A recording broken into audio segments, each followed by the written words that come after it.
Okay, in the previous video, we looked at some weird examples of how things can go wrong. We're going to introduce something called sequences now. It's basically a list of numbers written in a definite order. Okay, so it has order, which is important. We denote them using a sub 1, a sub 2, a sub 3, a sub n, and so on, meaning the first term, the second term, the nth term. It can also be denoted using curly brackets with all the terms, or just an or an with index. Usually, if it's just an, it means n starts from 1. This notation is used when you want to indicate that n starts from, say, 3 or something like that.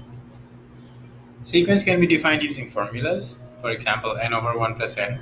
This means a1 is 1 half, 2 thirds, 3 fourths, and so on. Or right here, this is what I meant to say earlier.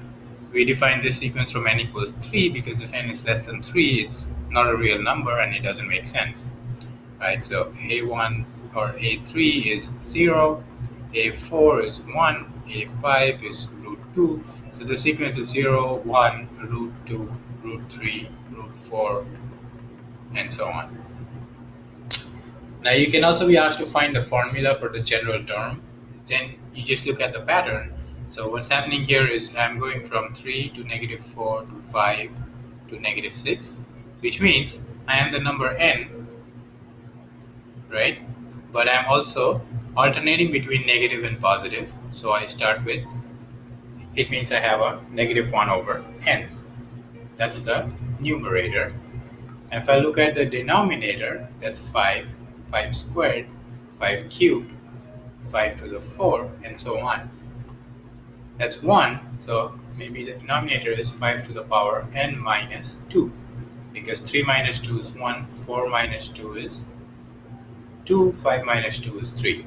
So that's going to be my general formula. And you can verify by plugging in that this should give you these numbers. So it's basically a process of pattern finding. Now, important point is it's not necessary for all sequences to have an explicit formula. For example, Pn, population of the world on January 1 of year n. There is no visible, obvious pattern, so there is no formula. An, where nth is the prime, it's the nth prime number. Again, there are no patterns in the distribution of prime numbers. Or Bn, where Bn is the nth digit of the decimal expansion of pi. Again, there is no explicit formula or knowledge of what the digits are going to be. Another example is Hemachandra numbers, also known as Fibonacci numbers. They were described in ancient texts as a way of counting all possible variations in music meters. Okay. These numbers are given by 1, 1, 2, 3, 5, so on. But it's a recursive formula saying an is an minus 1 plus an minus 2.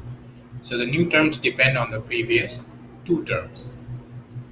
Okay, it's a brief exploration of how this was discovered. Say you have two kinds of sounds that you can create, a long sound and a short sound. The long sound takes 2 beats and short one takes 1. So the problem that resulted in the discovery of these numbers is how many different ways can you fill out n available spaces. For example, if n is 1, there's only one way, it's just a short sound. If n is 2, you have two possible ways. You do a short short or a long. If n is 3, you can have short short short or long short. Or you can do a short long. Okay. So as you can see, it's 1, 2, 1 plus 2, 3.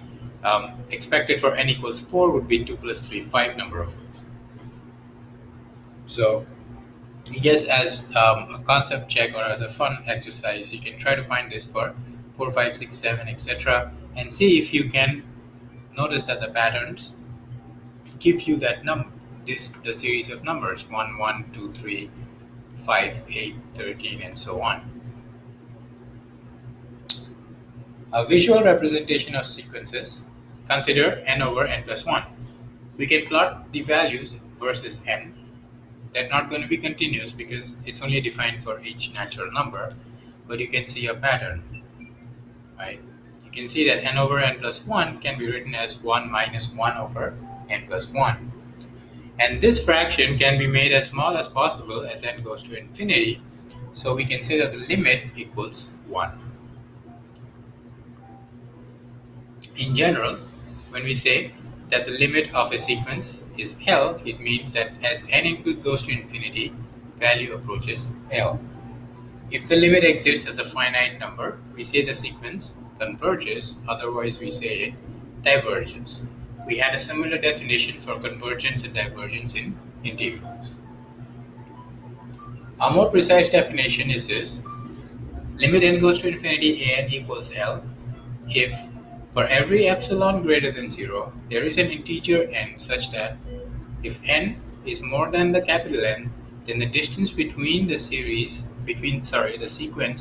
and the limit L can be made less than epsilon.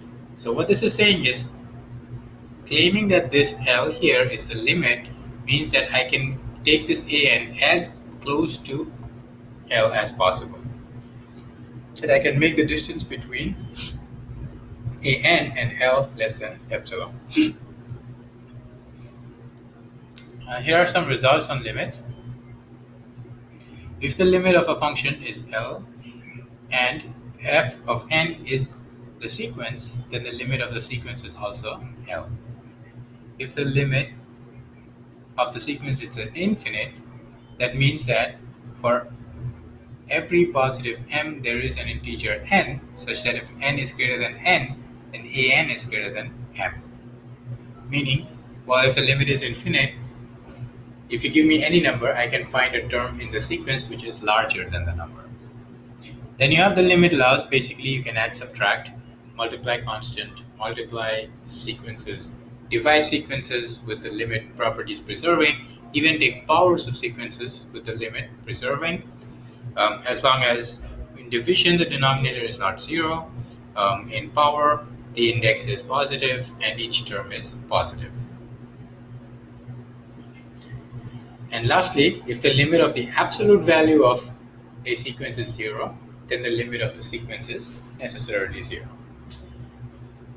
Because this just says that the limit converges to, or the sequence converges to 0 absolutely, which means even if you remove the absolute values, it's still going to converge to 0. Okay, we stop this video here and look at some examples in the next video.